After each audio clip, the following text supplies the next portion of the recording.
প্রেমের অফার আগে বেশি ছিল, নায়িকা হওয়ার পরে প্রেমের অফার কম। বাংলাদেশে আমার প্রীতম হাসানকে খুব ভালো লাগে। নায়িকা হওয়ার একটা ইচ্ছা ছিল ছোটবেলা থেকে।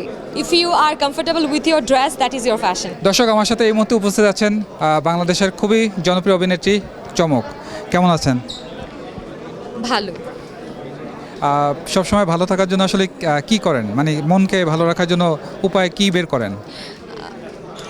আমি চেষ্টা করি প্রতিদিন অ্যাটলিস্ট 2-3 জন মানুষ হলেও তাদেরকে হ্যাপিনেস স্প্রেড করার, বা তাদেরকে এমন কিছু করা তাদের সাথে যে তারা আমার জন্য হলেও হাসে।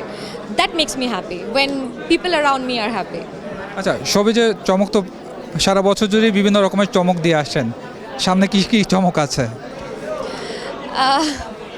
সামনে কি যেরকম কাজ করছে ওরকম কাজই চলছে আমার জন্য। আসলে এখন কোনো একটা স্পেসিফিক অকেশন বেস করে কাজ করাটা পছন্দ না, যখন যে কাজ ভালো লাগে সে কাজই করি অ্যান্ড করছি। বাংলাদেশের নির্মাতারা তো ভিউ নির্ভর শিল্পীদেরকে নিয়ে কাজ করার প্রতি আগ্রহী দেখা যাচ্ছে, এটা কি মনে করেন আপনি এই বিষয়টি? বাংলাদেশের সব ডিরেক্টররা করছে না, অবশ্যই there is some exceptional things, যেটা যেসব ডিরেক্টররা চায় শুধু গল্প দিয়ে দর্শকের সাথে কানেক্ট করতে, দর্শককে সুন্দর গল্পই বলতে। কিছু আছে কিছু এখন সেটাকে আমরা একদম অস্বীকার করতে পারছি না, যেহেতু ইউটিউবে ভিউটাই আসলে পয়সা কামানোর ওয়ে, তো সেখানে এটা একদম অস্বীকারও করা যাচ্ছে না। আবার অবশ্যই অনেক ভালো কাজও হচ্ছে আমাদের ইন্ডাস্ট্রিতে। চমক আসলে বাংলাদেশের কোন অভিনেতার সাথে কাজ করতে স্বাচ্ছন্দ্য বোধ করে? অনেকের সাথেই তো কাজ করা হয়েছে, আপনার কাকে পছন্দ? আমি এই কোশ্চেনে অ্যান্সার করে কি আমি নায়কদের মধ্যে গন্ডগোল লাগাবো নাকি? না, আমার সবার সাথে কাজ করতে পছন্দ। আচ্ছা, চমকের বলিউডের কোন স্টার পছন্দের তালিকায় আছে কিনা সেটা একটু জানতে চাচ্ছি। Kartik Aaryan, I like him. আর বাংলাদেশে আমার প্রীতম হাসানকে খুব ভালো লাগে। চমক যদি অভিনেত্রী না হতো আসলে কি হওয়ার ইচ্ছা ছিল ছোটবেলা থেকে, মানে বাবা মা কি চাইতো?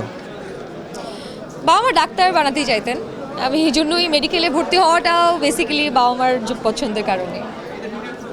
মানে নিজে কি চাইতেন, ডাক্তার? আমি আমি আমি এক এক সময় এক এক জিনিস চাইতাম। আমার কখনো মনে হতো আমি প্লেন চালাবো, কখনো মনে হতো আমি টিচার হব, মানে এটা।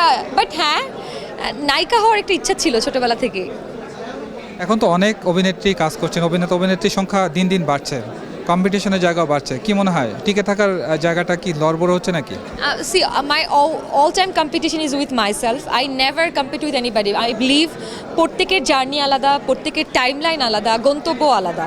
সো এক একজন এক এক সময় শুরু করে, এক একজনের রাইজ এক এক সময় হয়, ডাউন এক এক সময় হয়। তো কম্পিটিশন এই জিনিসটা একদমই মিনিংলেস বিষয়। So it's always the competition with myself to be a better version every day. চমকের ক্ষেত্রে একটা বিষয় আলাদা, বাংলাদেশের সবাই যে তারকাদেরকে বিয়ে এবং প্রেম এই বিষয় দুটি নিয়েই বেশি লাড়াচাড়া করতে দেখা যায়, চমকের ক্ষেত্রে এটা কেন হচ্ছে না? আই ডোন্ট নো, আমার অডিয়েন্স বোধ হয় আমাকে সিঙ্গেল দেখতেই পছন্দ করে, তারা ওরা ধরেই না, ওদিকে যাই না, কোয়েশ্চেন করতে যাই না ওরা। বাংলাদেশের সবাই যে পা রাখার পরে প্রেমের অফার কি পরিমাণ ছিল? আই ডোন্ট নো, না প্রেমের অফার আগে বেশি ছিল, নায়িকা হওয়ার পরে প্রেমের অফার কম। প্রবাবলি দে থিঙ্ক যে আমাকে উইন করে একটু কষ্ট হতে পারে, but that is not absolutely true. So প্রেমের অফার কম নায়িকা হওয়ার পরে। যেহেতু আজকে চলছে ঢাকা ফ্যাশন ডে, আপনার কাছে একটু ফ্যাশনের সংজ্ঞাটাই জানতে চাচ্ছি, আপনার কাছে নিজের কি মনে হয় ফ্যাশনের সংজ্ঞা? বলছিলাম একজনকে ইন্টারভিউতে যে for me fashion is the comfort zone.